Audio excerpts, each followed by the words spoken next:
कली कली के लब पर तेरे हुस्न का फसाना, मेरे गुलसिता का सब कुछ तेरा सिर्फ मुस्कुराना। मोहम्मद रफ़ी भी अमर होना चाहते थे अपने एक गाने से। वो एक ऐसा गाना गाना चाहते थे जो उन्हें अजर अमर कर दे। कली कली के लब पर तेरे हुस्न का फसाना, मेरे गुलसिता का सब कुछ तेरा सिर्फ मुस्कुराना। हर कलाकार अपनी कला के जरिए अमर होना चाहता है। पेंटर अमर होने के लिए पेंटिंग बनाता है, कहानीकार कहानी लिखता है, कवि कविताएं लिखता है, फिल्म निर्देशक एक ऐसी फिल्म बनाना चाहता है जो उसे अमर कर दे। तो ठीक उसी तरह गायक मोहम्मद रफ़ी भी एक ऐसा गाना गाना चाहते थे जो उन्हें इस दुनिया में अमर बना दे, इतिहास में जगह दिला दे। बिक गया जो वो खरीदार नहीं हो सकता।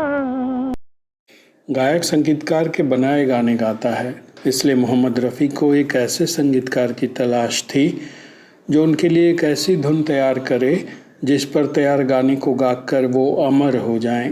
और कुछ देर न जा और कुछ देर ठहर।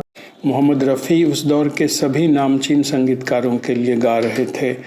नौशाद, एस टी बर्मन, शंकर जयकिशन, रोशन, जयदेव आदि आदि सभी विलक्षण थे। संगीतकार नौशाद तो मोहम्मद रफ़ी के सबसे करीब थे, उनके साथ उन्होंने लंबा काम भी किया था। लेकिन मोहम्मद रफ़ी ने इस काम के लिए नौशाद को नहीं चुना, उन्होंने चुना संगीतकार मोहम्मद ज़हूर ख़य्याम को, जिन्हें दुनिया ख़य्याम के नाम से जानती है। जालंधर में जन्मे ख़य्याम पंजाबी थे और मुंबई में अपने सपने पूरा करने आए थे।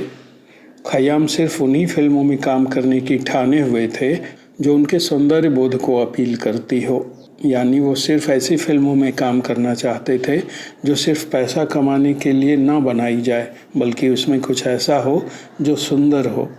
वही ख्वाब दिन की मुंडेरों पे आके उसे। ख़य्याम की इस कसौटी पर बहुत कम फिल्में उतरती थीं और वो इस पर कोई समझौता करना नहीं चाहते थे, इसलिए वो ज़्यादा फिल्में नहीं कर पाए। उन्होंने पूरी ज़िंदगी में सिर्फ 50 फिल्में की। प्यार का बंधन, जन्म का बंधन, जन्म का बंधन टूटे ना। अब आते हैं मोहम्मद रफ़ी और ख़य्याम पर। मोहम्मद रफ़ी के साथ ख़य्याम का काम 1950 में ही शुरू हो गया था और फिल्म बीवी में गाया उनका गाना अकेले में वो घबराते तो होंगे काफ़ी हिट हुआ था। अकेले में वो घबराते तो होंगे। इस फिल्म में उन्होंने शर्मा जी के नाम से संगीत दिया था। हालांकि ये फिल्म बॉक्स ऑफिस पर पिट गई थी। 1958 में एक फिल्म आई फिर सुबह होगी, जिसमें ख़य्याम ने संगीत दिया था। इस फिल्म में राज कपूर थे, इसलिए इसमें सिंगर मुकेश को लिया गया था। मोहम्मद रफ़ी ने भी इस फिल्म में एक गाना गाया था जो मुकेश पर भारी पड़ा था। वो गाना था ये। प्यार में ये हाल हो, उस प्यार से तौबा तौबा, उस प्यार से तौबा। इसी फिल्म के साथ ही मोहम्मद रफ़ी और शायर साहिर लुधियानवी का सफ़र शुरू हुआ था। इसी साल के आखिर में मोहम्मद रफ़ी ने एक बेहद खूबसूरत गाना गाया जिसमें अरबी की ध्वनियों की गूंज थी। तेरे नाचते कदम में है बहार का खजाना, है कली कली के लब पर तेरे हुस्न का फसाना। फिल्म का नाम था लाला रुख। लाला अरबी शब्द है जिसका अर्थ होता है खूबसूरत फूल। रुख माने चेहरा, यानी एक ऐसी हसीना जिसका चेहरा एक खूबसूरत फूल की तरह हो। कली कली के लब पर तेरे हुस्न का फसाना। इस फिल्म में हीरो तो तलत महमूद थे, लेकिन मोहम्मद रफ़ी ने उनके लिए कुछ अलग अंदाज में गाया कली कली के लब पर और छा गए। कली कली के लब पर तेरे हुस्न का फसाना, मेरे गुलसिता का सब कुछ तेरा सिर्फ मुस्कुराना। फिल्म शोला और शबनम में मोहम्मद रफ़ी ने खयाम के लिए एक ऐसा गाना गाया जिसे पर्दे पर धर्मेंद्र ने गाया था। धर्मेंद्र के साथ थी नई हीरोइन तरला। क्या ढूंढती रहती है ये आँखें मुझ में, राख के ढेर में शोला है नाचेंगा। धर्मेंद्र तब नए थे और उस समय संघर्ष कर रहे थे। ऐसे में उन्हें जब अपने लिए मोहम्मद रफ़ी की आवाज़ मिली तो उनकी खुशी का ठिकाना नहीं रहा। इस फिल्म में मोहम्मद रफ़ी का एक और खूबसूरत गाना था। जीत ही लेंगे बाजी हम तुम, खेल अधूरा छूटे ना। इस गाने में मोहम्मद रफ़ी के साथ थी लता मंगेशकर। इस फिल्म में खयाम के साथ थे शायर साहिर लुधियानवी और दोनों का मेल गजब का था। खयाम और साहिर लुधियानवी ने 1964 में फिर गजब ढाया। फिल्म थी शगुन। ये रात बहुत रंगीन सही, इस रात में गम का जहर भी है, तुम चली जाओगी परछाइयाँ रह जाएंगी। इन दोनों गानों को गाया मोहम्मद रफ़ी ने। मोहम्मद रफ़ी ने एक और खूबसूरत गाना गाया। पर्वतों के पेड़ों पर शाम का बसे। इस गाने में मोहम्मद रफ़ी के साथ हैं सुमन कल्याणपुर।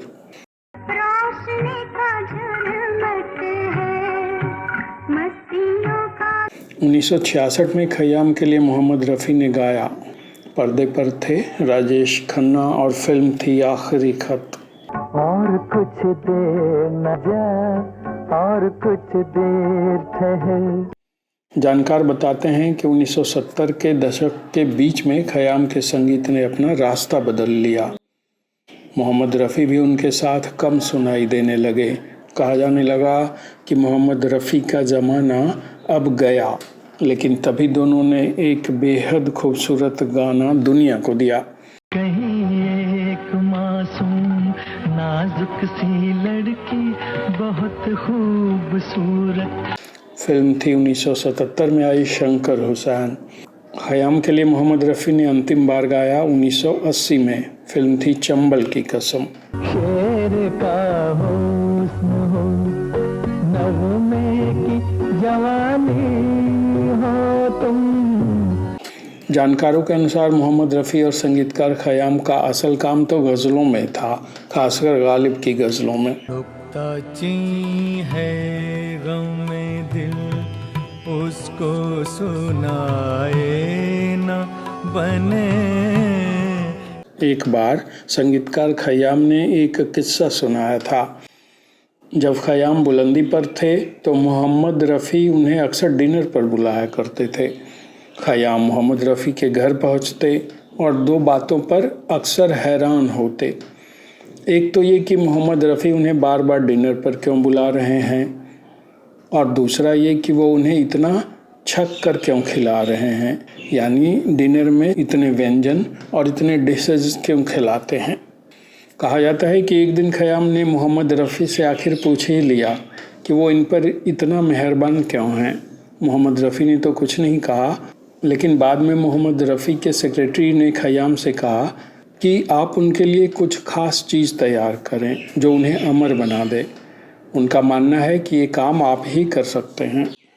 इसके बाद खयाम ने मोहम्मद रफ़ी से कहा, रफ़ी साहब, आपको तो नाम, पैसा, शोहरत और क्या कुछ नहीं मिल गया, अब आपको क्या चाहिए, बाकी क्या रह गया है। लेकिन मोहम्मद रफ़ी नहीं माने और अंत तक यही कहते रहे कि कुछ करिए जिससे मैं हमेशा के लिए इतिहास में याद रखा जाऊं, अमर हो जाऊं। आखिर संगीतकार खयाम मान गए और मोहम्मद रफ़ी के लिए गज़ल और भजन की ऐसी ऐसी धुनें बनाई कि मोहम्मद रफ़ी अमर हो गए। इश्क पर जोर नहीं है ये वो आतिश गालिब। इस एपिसोड में आज इतना ही। अगले एपिसोड में आपसे फिर होगी मुलाकात। अगर अब तक आपने इस चैनल को सब्सक्राइब नहीं किया है तो अब ज़रूर कर लें अब हमें आज्ञा दीजिए। नमस्कार।